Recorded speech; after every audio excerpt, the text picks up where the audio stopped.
And we are live. Welcome back, ladies and gentlemen. I am one of your co-hosts, Blake Ruffino. Alongside me is Joe DeLeone. Good afternoon, sir. How are you? I'm doing pretty good. I quite literally, Blake. I honestly feel hungover from from the long weekend that was the NFL draft. But I don't know. It feels good knowing that we've got the off season and we're getting one day closer to college football being back. The reigning, defending conference in the NFL draft is the SEC. So I put it out there last night that I got something for your Rudy Poo candy ass. Tonight we will recap the draft, but we're going to do it in a college football type of way. Kind of, what does it mean by conferences? I thought the Big Ten had a big showing. They had 55 draft picks, but not all wins and losses are created equally. I am not looking forward to this discussion. I absolutely am not looking forward to this, as I've said on Twitter, but I still stand by statements I made in the past, and I encourage you to open up this argument, but I still stand by what I said during the college football season. I'm not backing down on that. As the 17-year reigning champ, Joe, do you know that you could have a senior in high school or a junior in high school, and all they would know in the NFL draft is that more SEC players are drafted than any other conference in the country? Well, that's basically me. There's only a 6-year difference between that and 8 or 9 year difference between that and a junior in high school. But yeah, Joe, it's all I've known. I know you can't do math, but you're 24, right? I'm going to be 25. Okay, so 7-year difference. 7 plus 7 is what?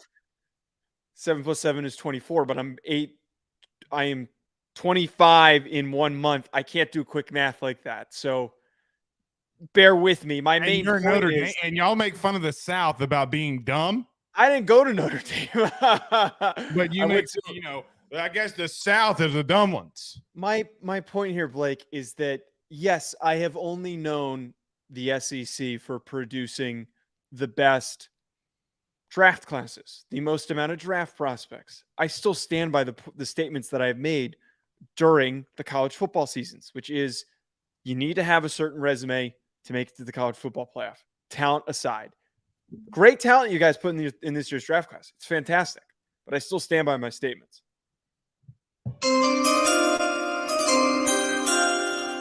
That's the sound every time I'm going to make when you're wrong. Nevertheless, that's not all that we're going to talk about here tonight. Stetson Bennett, the poster child of the SEC, some believe, gets drafted in the 4th round to the Los Angeles Rams. We'll touch on that. Michigan State, boy, the Fighting Mel Tuckers are going through it. They're getting completely picked apart, and it's one of these things that we've talked about on this show. I feel like your outlook on them is a little more optimistic than mine is, but not anymore. No, 3 kids going in the portal. We already knew that there was a little bit of turmoil, and I don't know, dude. It is a weird environment going on there in East Lansing with like how much attention is going to Mel Tucker and all the money that he's racking in and not paying his assistants. And then now we have 3 big players going into the portal. Dude, they're going to be bad next year. They are not going to be as good as I think that many people hope they will be. Do you know JD Pickle? I'm familiar with who he is. Yeah. Did you see what he said today about what did he Buckner? He said, I'm just quoting here, that he was told by a source that the quarterback situation at Alabama was them trying to bring in Georgia's Stetson Bennett.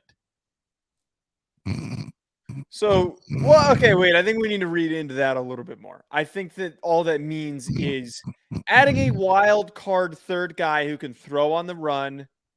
Who is a good on the run or yes, he can. Stop. We're not doing this.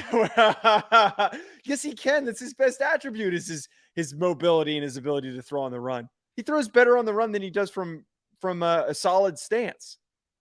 That's a problem. But that's why they want him. That's why Stetson was good. No, it wasn't. It's part of what worked well for him early on. No, it wasn't. Yes, it was. Bennett would sit back in the pocket and eat your rear end alive. Stop that. He improved significantly towards the end, but Glad you brought that up. Don't forget you just said that. okay. My main point, though, with the whole Stetson Bennett thing, I think it's adding a third wild card into the mix.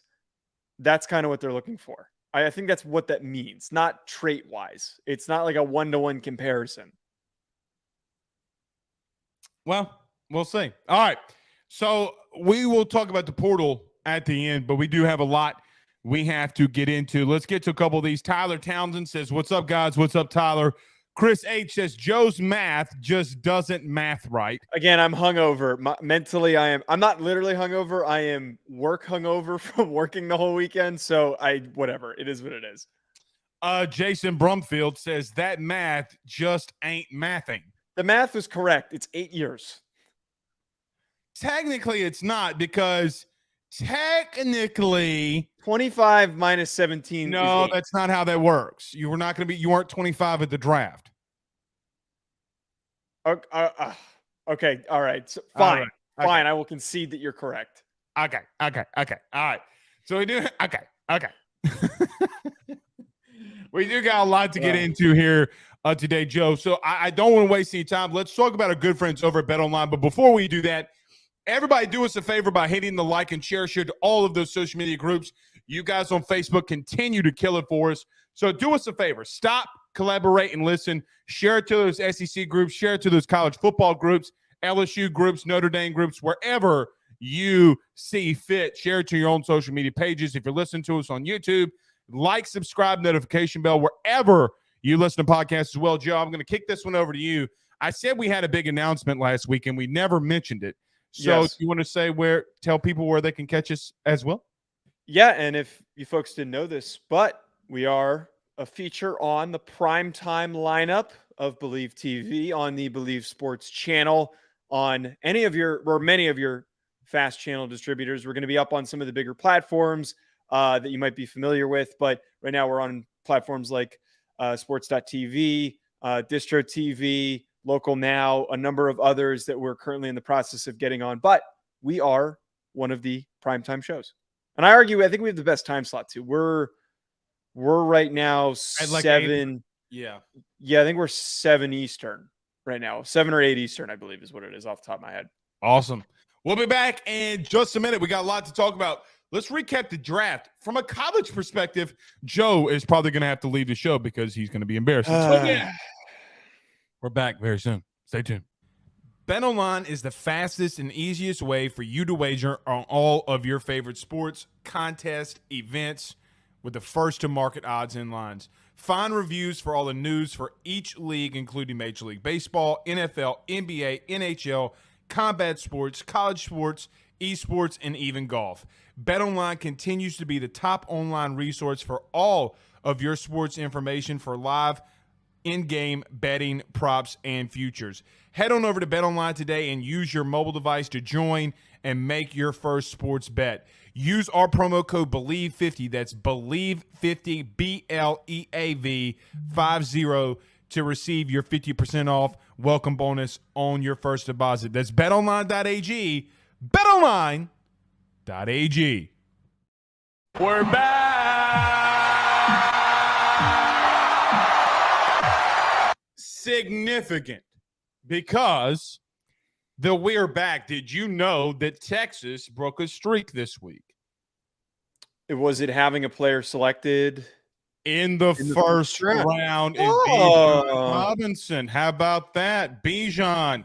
And you're saying Sark isn't turning that program around? Give him a little credit. Recruiting? No, he didn't. Right. It was Tom Herman that recruited Bijan Robinson, who is with now the Atlanta Falcons. So, Joe, let's talk about this. Let's recap this draft. Listen, stay with me here. Okay. The SEC is the reigning defending draft champions. They had 62 guys selected in the draft this past weekend. The Big Ten, who we will get to in just a minute, had 55. The ACC had 32. The Big 12 had 30. And the Pac-12 had 27. It's the 17th year in a row that the SEC had the most players drafted. 8 of the top 16 are from the SEC. But remember during the season, you tried to argue with me that TCU belonged and they deserved to be there. And we talk about, well, if Utah or USC or Oregon would have won it out. I just want to throw this out there, okay? Did you know that Georgia, Alabama, LSU, and Florida had the same amount of draft picks as the SEC, ACC, and they had more draft picks than the Big 12 and the Pac-12? Even if you took out Georgia, Bama, LSU, and Florida, the entire rest of the SEC would have had more picks than the Big 12 and the Pac-12 almost combined.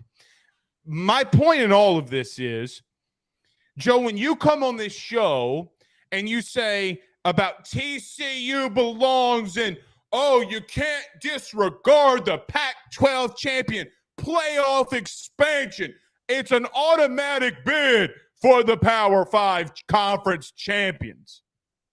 Not all wins and losses are created equally, and every single April, we are proved that when the SEC reigns supreme.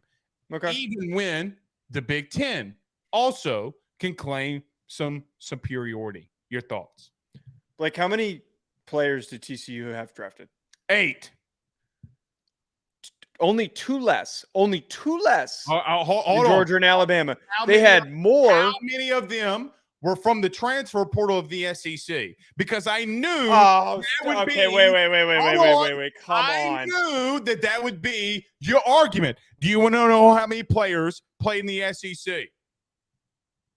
How many? Go 4. ahead, tell me. Half. How many of the players on Alabama and Georgia originated at those schools? All of them. Jahmyr Gibbs came from the ACC.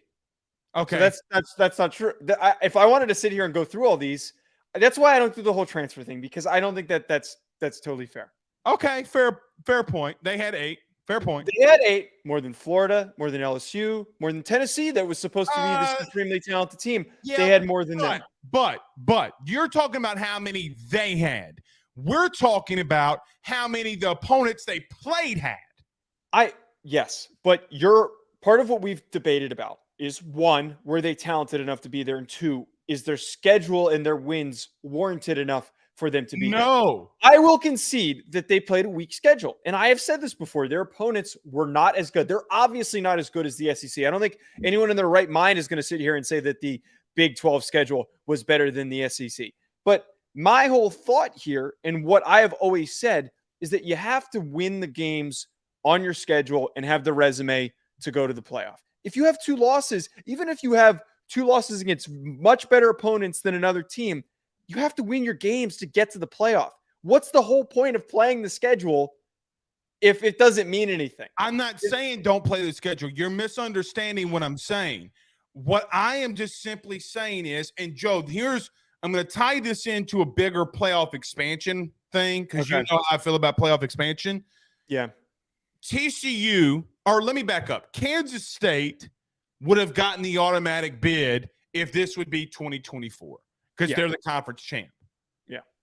How are you going to make the argument to me that a 2-loss Kansas State team, or even TCU, or anybody in the Pac-12, Utah for that matter, deserves to remotely have an automatic bid? You know, so is your argument now that when this expands that the other Power 5 conferences shouldn't have an automatic bid? Is that what you're saying? Here's my opinion. Okay. I don't think that there should be automatic bids. No. Let me tell you why. Because listen. Okay. Utah got beat by Florida. And every April we sit here, Joe, and we sit here and say quite simply that these teams deserve to be in. It is the most participation trophy line of thinking that I've ever heard of.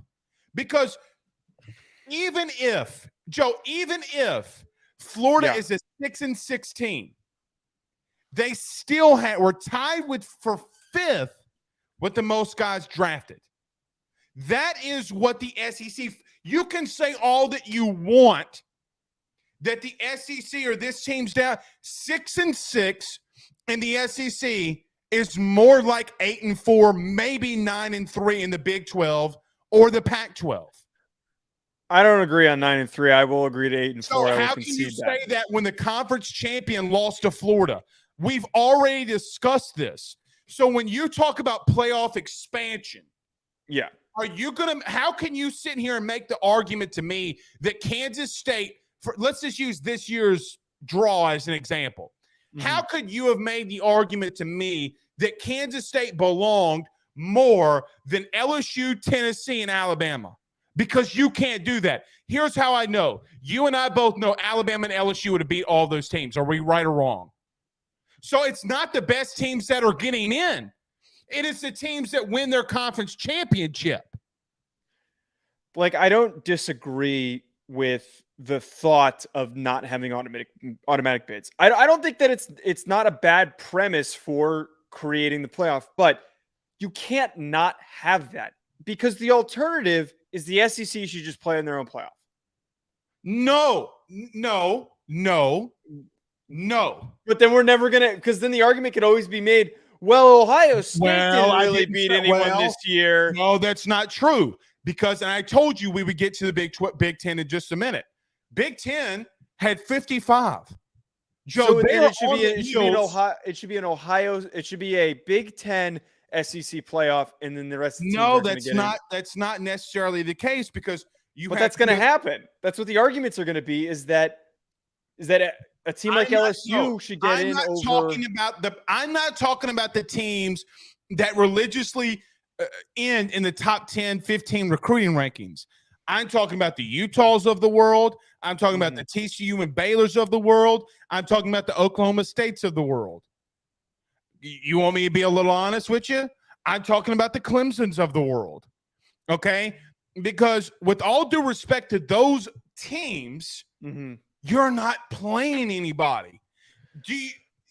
But here's why, and bringing up Clemson is really important. There was a scenario where TCU played Texas, Baylor, and Iowa State in 3 straight weeks.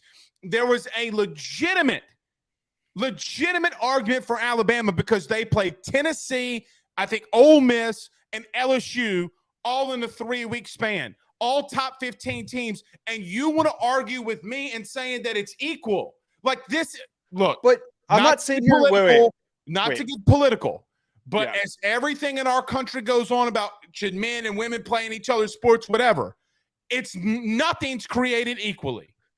Blake, I am not going to sit here and say that the competition in other conferences from front to back, from top to bottom, is equal across the board. It's not. But you brought up Clemson, and I think Clemson is a really important example, because the timeline that Clemson won those national championships that they did were playing in a really bad conference. Well, the ACC wasn't as bad when they won. Joe, I'm glad you brought that up. Wait, I would argue that it was equally as bad. And on top of that, one of the years not from a draft national champion. When they went to draft perspective, it wasn't. Not from a draft perspective. They maintained in the 40 and 50s. They were closer to where the Big Ten was than where they are now. Okay. So if you took Clemson out of the ACC, clean out, okay, you legitimately are the 4th best conference in the country. Wait, you're saying if Clemson is removed, the ACC is the 4th best conference? From a draft perspective, from talent perspective. Okay. And you know who they would be one less behind? The Big 12. So I'm talking about Clemson now. I'm not talking about Clemson then. It's not created equally. I know that you're talking about them now, but my argument here is that you have to create these automatic bids, because these teams can't help the conferences that they're playing in. Everybody can't just go and join the SEC. There are limited seats. Everybody can't just go and join the Big Ten. There are limited seats. They are going to stay and play in their conferences. And maybe that's to their benefit that they're going to only finish with one loss when they play their one out of conference schedule game and they maybe lose that game. But you know what? That Clemson team a couple years ago during the 2020 season, they lost to Notre Dame and they went to the national championship game. Joe, should Kansas State be in over Alabama, Tennessee, and LSU?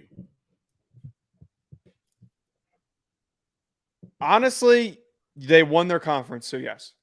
You have to. There are thresholds and things you have to do on your resume to earn the right to be there. It's like sports. Wait. We sit here talk about resume, and here's a perfect apt analogy. It's like having a job interview. Spell that. Apt analogy. Mm-hmm. I'm not going to sit. Wait, ANALOGY, and then apt is A. Okay. All right. Okay. If you theoretically had two applicants, actually, let's say you have one applicant who didn't go to an Ivy League school and you've got three applicants that did. Okay. All three of those applicants have no prior experience except going to an Ivy League school. But the kid who went to some tiny school, no-name school that's much lower down on the threshold has a great resume. Apples to a lot of no, it's not. Great resume. I'd rather take the kid that's been experienced. If you have the resume to earn the right to be there, which is the SEC in your scenario? No, it's the SEC are the three people at the Ivy League from the Ivy League that don't have the necessary. No, because you're saying that the SEC is the Ivy League and has no experience. My argument would be they have more experience with being in the Ivy League. If you win your conference, you have earned the right to be there. If they had two losses and they won the what right? They won their conference. It's a Power 5 conference. It's the most participation trophy thought process that I've ever heard of. Let me ask you this question: yeah. Do you want to get an award for not winning something? But they did win something. They won their conference. Okay, let me back up. If you won a lower tiered program from a lower tier program, high schools as an example, yeah, in the local state of Louisiana, the 1A school's not beating the 5A school, aka Georgia, aka TCU. It's not happening. They still earn a right to compete.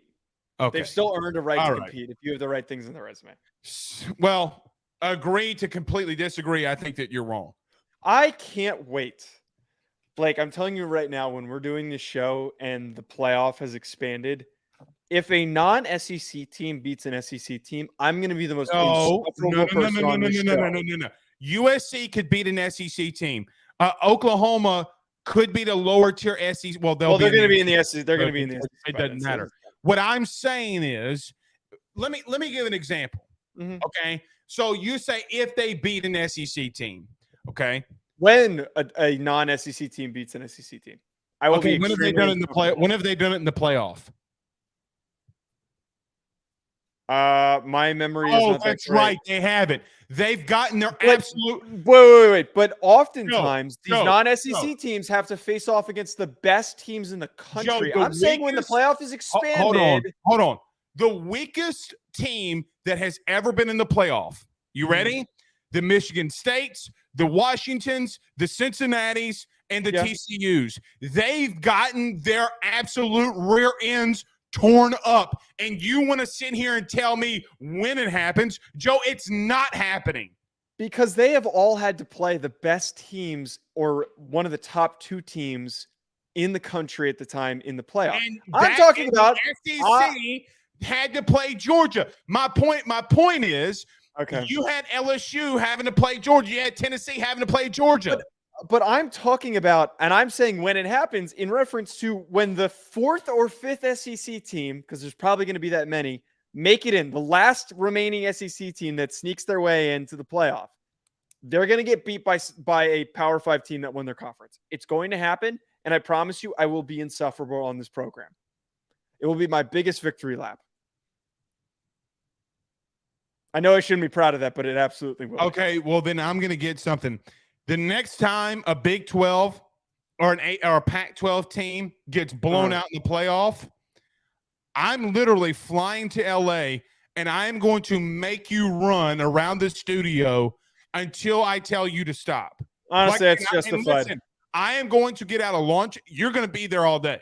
That's justified. That's completely justified. Okay, well, you think I'm joking. I know you're not. Damn right I'm not. You know who else is going to be going to LA? This is why I'm so good in this business. You know who else is in LA? Mr. Stetson Bennett, my Say good his friend. name. As Walter White once said, say my name, Heisenberg. Stetson. I can't stand. Ho! Hey, ho! Who told you he was getting drafted in the 4th round a month ago? I don't know. Might have been Say you. my name. It may or may not have been you who said that. Stetson Bennett has been drafted by the Rams. Now, I know you hate it. I know that you absolutely just hate it. You know who doesn't suck at calling offensive plays? Todd Monken.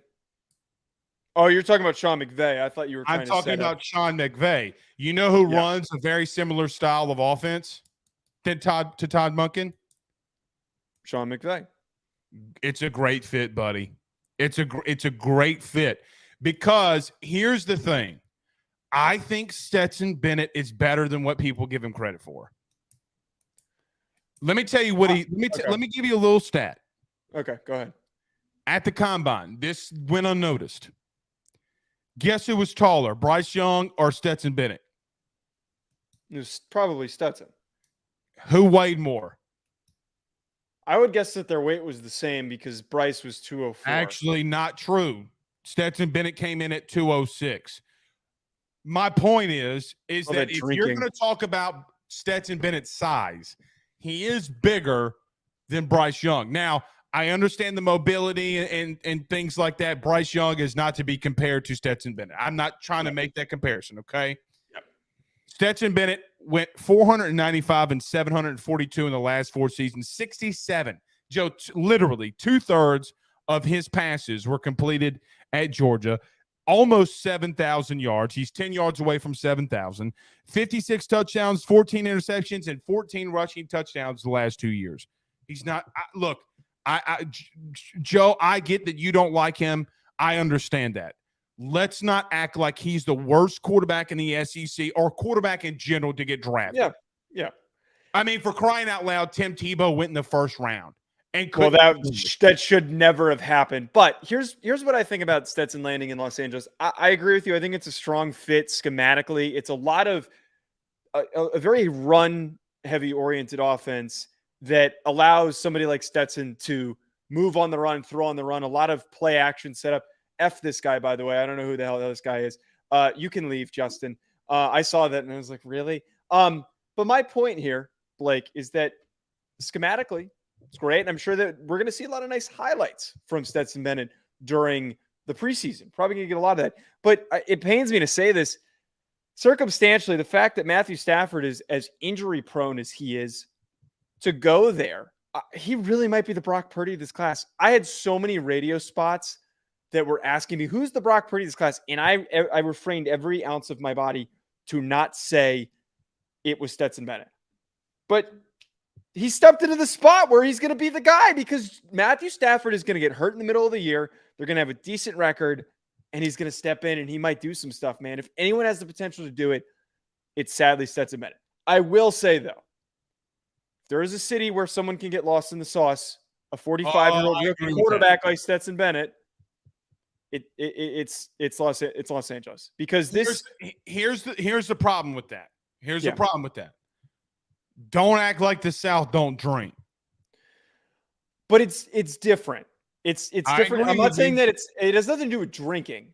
It's that this environment, it's weird, dude. It is filled with all of the weirdest people. I don't even really like living here. If I'm being completely honest with you, I'd move back if I had the ability to, but my work is out here. It is all a bunch of pretentious people and people getting caught up with, keeping up with the Joneses type of perception. What's the perception of you? Yeah, and it's a lot of influencers and people that think they're more important than they are. I don't know, man. I think it's very easy to get caught up in that crap if you're somebody that has a history of getting caught up in that stuff. It's not a matter of drinking and partying. It's getting caught up with the wrong crowd of people that are going to lead you down a bad path. I don't see people saying that for other players who have gotten lost in the sauce. Well, who else has Why? recently gone to Los Angeles? Who else has recently gone to Los Angeles that's gotten into trouble? Well, he wasn't in Los Angeles when it happened, but I know, but like I'm saying that he's got a history of making poor decisions. So well, if like if he, I think Henry Ruggs was a guy that got caught partying a lot and then went to Las Vegas and everybody didn't say a word, and then look what happened. Here's a really good random example. Kyle Lauletta, who was a Richmond quarterback who didn't really have any history of doing anything wrong, was in New York. He was with the Giants. He eventually got removed from that roster because he tried to evade the police because he was late to a meeting. Like that kind of stupid crap, I think, can happen in a place like Los Angeles. How funny is it? He was more worried about getting cut than getting arrested. I did think that was hilarious. It's very fitting. It's not really funny that he evaded the police. It is what it is. Here's my thought on Stetson Bennett. It's something that we talked about a lot. He's a winner. Okay? Look, there have been a lot of talented human beings that have come through the University of Georgia. Aaron Murray was a good quarterback. You had the years with David Pollock and that crew. You've had just so many good Georgia teams that could never get over the hump. Yeah. It literally took a guy that got fired in Cleveland and Todd Monken and a walk-on to get them back to prominence and win back-to-back national titles. Joey's just a winner. He's just a winner. And you know what? If he could learn anything from the Tom Brady school of getting down without being hit and making right decisions, name a time that you've seen Stetson take massive hits, even when he's got a lot of pressure on him. It's not as if that their O-line was impenetrable. What a great word, okay? But I just think that it's a great fit for this reason. Yeah. McVay knows what he's doing. They went out and got an offensive lineman, I think, with their second overall pick. Steve Avila, a TCU football player that they drafted, who's a very good football player. They didn't have a bad draft. They have weapons. Could you imagine Stetson Bennett with the weapons that they have? Because, look, Stetson is what people do not give Stetson Bennett credit for. He can be very cerebral. Buddy, I don't give two Rudy Poos what you tell me. That man can be cerebral in the pocket. I don't disagree. He has thrown 750 passes in 2 years, and he's completing 2/3 of them, okay? And I will let you know, name a receiver that's been drafted high at Georgia over the last 3 years. Newsflash, it just hasn't happened. The excuse that everybody tries to give me, at least, oh, he's got Brock. Brock's not catching the same amount of passes as you see a Justin Jefferson or any of Jamar Chase or name the Chris Olave, Jackson Smith and Jigba. He's not doing that. He knows what he needs to do to be cerebral. That's my only. Stetson Bennett was given a bad rap because of the cockiness. And I think if he would have just won one and would have ran out into the sunset and gotten drafted a year ago, hypothetically, he wouldn't have gotten drafted as highly. Well, trust me on that. Act like he would have had the same 2 years that he had. Sure. Let's just act like Alabama would have won. Yeah. Okay. And this would have been the only championship that he won. And he got that much better. The argument would have been, oh, man, look how much he's improved. I know he's little, but look how good he's gotten. Dude, I don't care what you tell me. Now, let me make this very clear. Do I think that he's a 15-time Pro Bowl quarterback? No. I don't know if he's a 5-time. Let me say it like this. There are going to be probably 70 to 72 active quarterbacks in week 1 in the NFL. It's of my personal opinion, he's one of the best 72. I think that that's fair. I think he deserves to be a backup. That's where he got drafted. And you know what, Joe, for LA, you took him with a 4th-round pick. You could cut the little son of a gun if you need to. It doesn't matter. Right. You hit the nail on the head here. And this is Well, one of the things that was crazy about everyone who got so mad at me for making my statements about Stetson Bennett immediately after the national championship game, forget all that for him as a college player for a second. This was his ceiling, was a high-level backup. That's what my thoughts on what Brock Purdy's ceiling should be, which is being a high-level backup, but we're not caught up to that yet. We haven't figured that one out yet. The public doesn't want to agree with that. But Stetson has absolutely every capability to be one of the better backup quarterbacks in the NFL. And he steps into a situation that is perfect for him, schematically, situationally. I agree with you, and that needs to be restated. He's probably not going to do much. He's probably going to have a very uneventful rookie year. He's probably going to have a very uneventful career in general. But if anyone had a good chance to do something unexpected, it could be Stetson Bennett. He's also, I need everyone to just get on the same level here. I don't think anyone is thinking like this. He's not beating out Matthew Stafford. I don't want anyone to sit here and think that that's a possibility. No, he's not going to beat out Matthew Stafford. However, it has to be stated. Well, correct. And he's not. That's not what you bring him in there for anyway. I'm just saying that there are some irrational people that are going to believe that he could provide competition. You know what's interesting? Mm-hmm. You know who else threw for almost the same amount of yards, had somewhat near the same amount of touchdowns, and threw for the same completion percentage? Name that quarterback in this draft. If I gave you a blind resume and said that there was a quarterback, one of them Stetson Bennett. Bryce Young. No. Bryce Young had like 57 touchdowns in one season. He had 67% completion percentage. He had about 7,000 yards passing. He had about 75 touchdowns. Who would that quarterback be? And you got to pick the other quarterback. That would have a similar resume. Same resume over the last 2 years. It's not CJ, when he was just drafted. And they was just drafted. Is it Hendon Hooker? It's Hendon Hooker.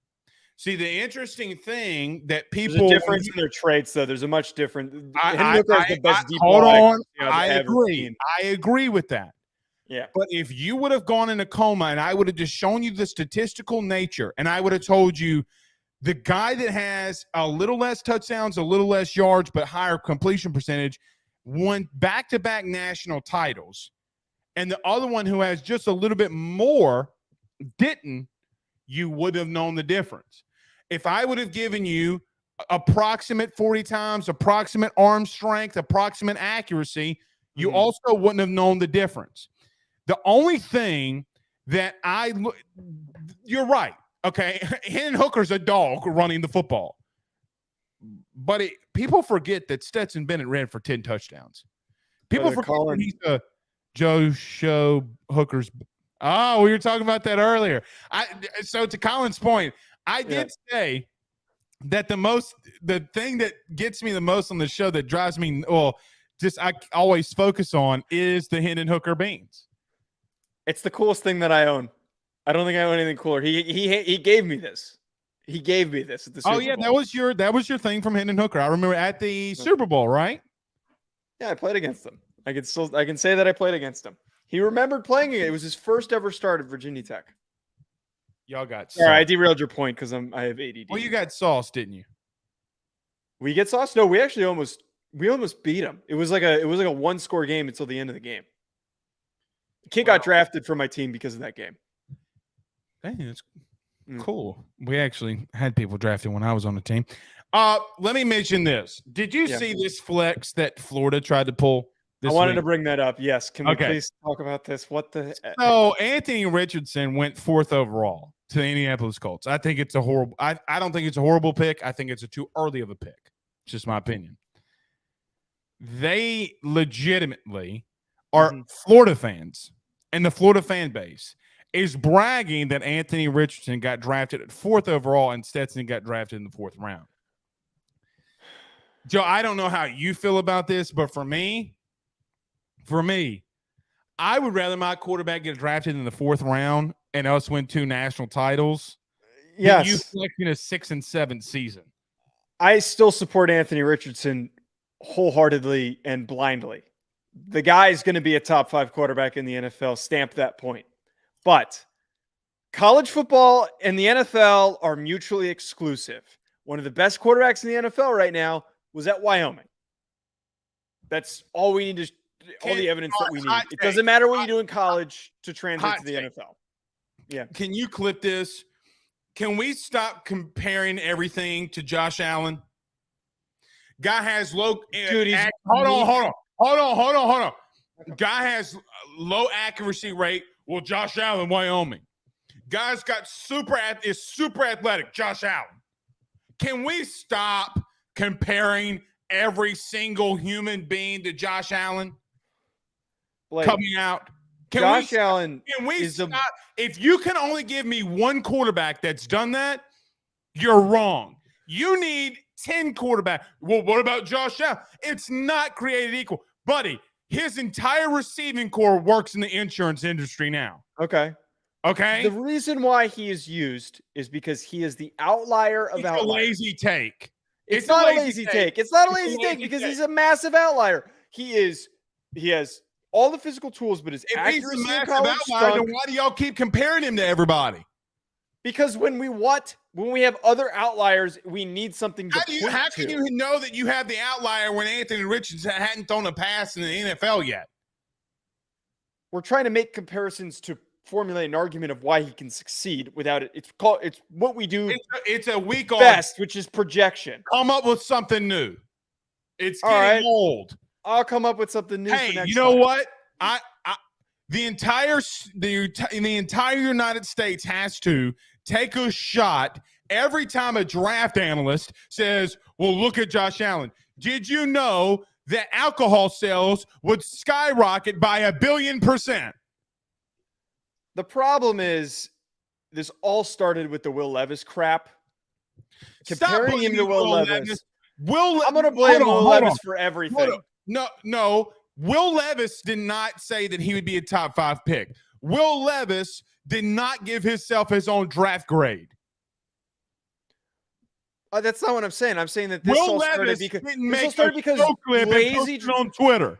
Lazy draft analysts compared him to Josh Allen at the beginning of the cycle, and it's a terrible comparison. That then opened the door for all of these annoying comparisons that you're now pointing out. Anyway, back to our original point.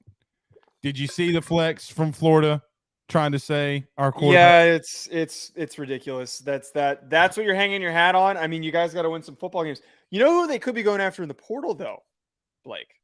Who? And I think they should be going after. Are you talking about Florida? I think yes. That's where you're going. Dude, they need to be talking about, and I know that we plan to talk about this. Payton Thorne. They need to throw everything at this kid. I know that he's nothing special, but he is better. He is better than Graham Mertz. If you saw over the weekend, shifting gears here, Payton Thorne from Michigan State, along with Keon Coleman from Louisiana. Oh, now I know why you wanted to talk about this. No, it's a big deal. It's a big deal. It's a big deal. I know. I'm just kidding. I'm just kidding. He's a very talented. Let me tell you what I'm hearing out of East Lansing. I talked to a beat writer there today. One of my good buddies. He basically told me that Mel Tucker's losing it.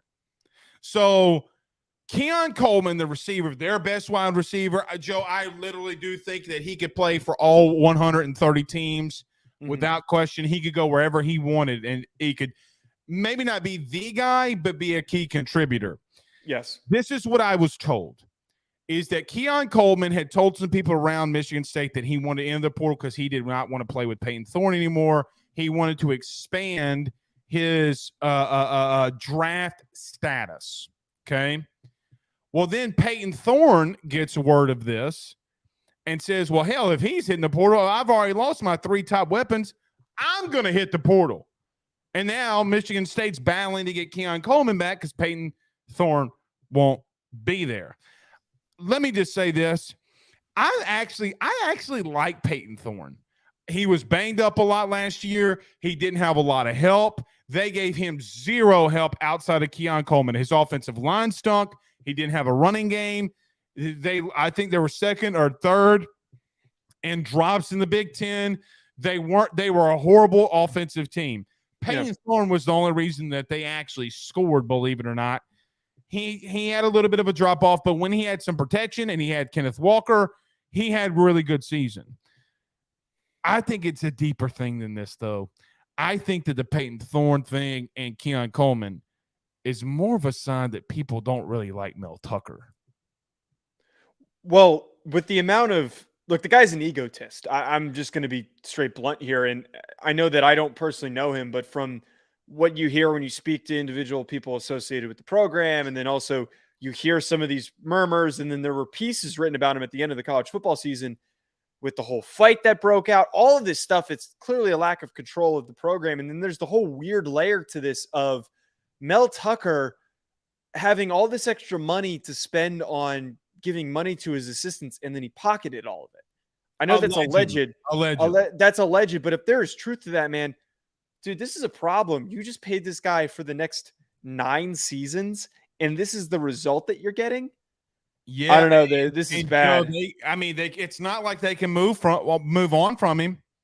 They would legitimately have to pay a king's ransom to get rid of him. This is why, and this is I don't know if you're going to agree with this or not, but this is why if other teams are interested in your coach after the first in the initial contract, don't get duped into it. Don't get duped into it. I know that you really badly want to keep Simon. And Joe, you might not remember this. I know for a fact that Scott Woodward at LSU literally was going in the Midwest telling people that he was going to give Brian Kelly $100 million, which they are his, not Brian Kelly, but his coach. Yes. He had told people because he wanted things like the Mel Tucker thing to happen. Okay. Yes. I know, and you're not going to believe me and nobody will believe me, but the real people know, the real people know. LSU offered a coach in the SEC $200 million guaranteed. Wait, who was that?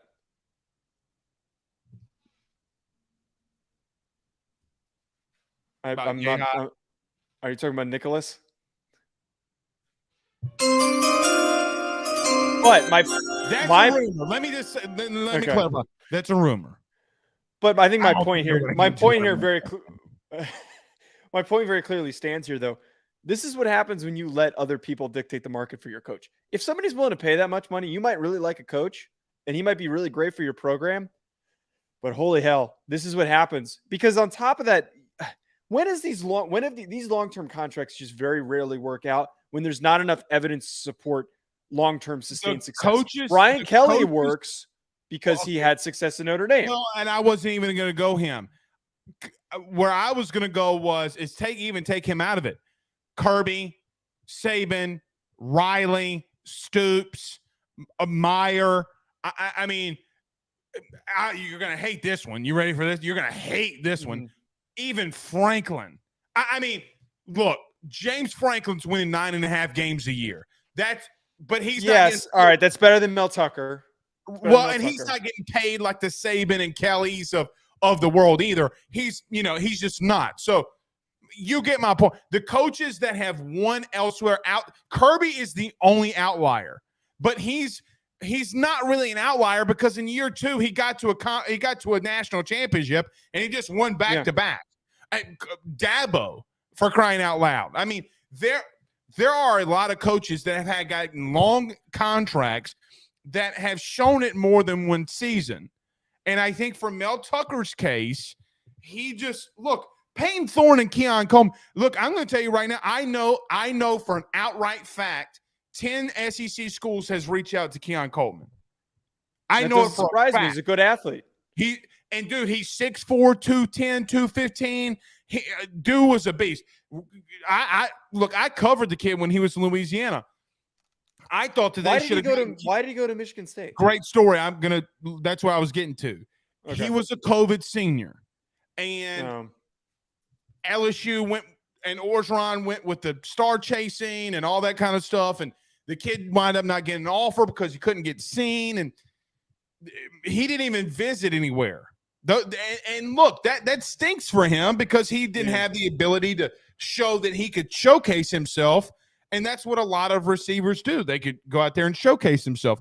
My only thing is for Michigan State, man, it's only good. Trust me, I've been down this road with Orgeron. It can only be worse. It can only Yeah, get and worse. absolutely. And I think Jimbo is another really good example for this too. That he obviously won a national championship at FSU, but him transitioning to Texas A&M, No, he's they still had winning 8.7 games per season. As crazy as that sounds. which is nuts. One thing though, and I know that we're kind of coming up at the end here. I have been trying to find like what are the offers right now out here for Payton Thorne, and maybe I'm not looking in the right places. I I'm haven't really seen any. curious. Yeah, I'm curious to see where he ends up. I think that we spoke on this. We spoke on the concern for Florida's situation, and before Buckner ended up at Alabama, we spoke on these teams that have an unsatisfied, unsettled quarterback situation. They need to just go after a veteran starter with experience, because a guy with experience that has played slightly above average, like Payton Thorne, can do wonders in the SEC. I think on this Florida roster that has improved, but still does not have a quarterback, I take Payton Thorne over Graham Mertz any day. Graham Mertz I has don't never dis- been average. He's been below average, up and down his whole time at Wisconsin. They need to get somebody like Payton Thorne. I really think that Florida is the one to pay attention to. All right. Well, They might not be interested, but no, I don't disagree.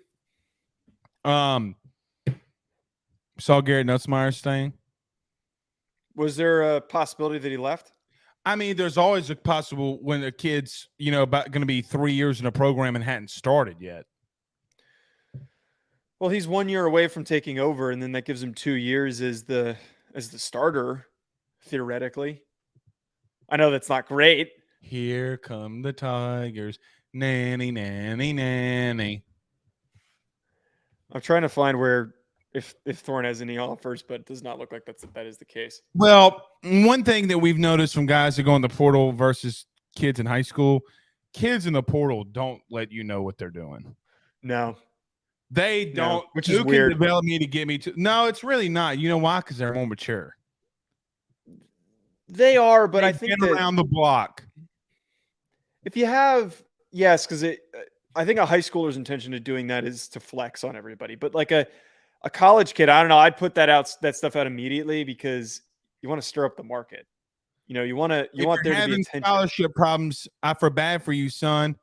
I got 99 problems. I mean, the quarterback at Florida ain't one. If I'm Payton Thorne. Are you saying he shouldn't go to Florida, or he should? I don't think he should. No. It's a horrible fit. Maybe Auburn. That's the only other one in the SEC that I think needs a settled quarterback situation. Because Robbie Ashford right now and TJ Finley are there, but it sounds like there's not a lot of confidence in that quarterback room. Oh, hell no. Well, let me tell you what I think. Secretly, I think Auburn's going to try to get anybody. Now, we're during the offseason, we're going to talk some Nebraska and Casey Thompson and all those kids. Well, Casey Thompson hops in the portal too. Correct. Just remember, so it's Jeff Sims' job. Remember what your old buddy be talking about, because I just said it low key. Low key. Here comes. Hey, last sentence of the night. You ready? Mm-hmm. It's not a frost, baby. It's a freeze. We'll see on Wednesday. All right. Wave, Joe. Wave to the people goodbye. I didn't know. Is this a bit that we do now? We wave? Bye.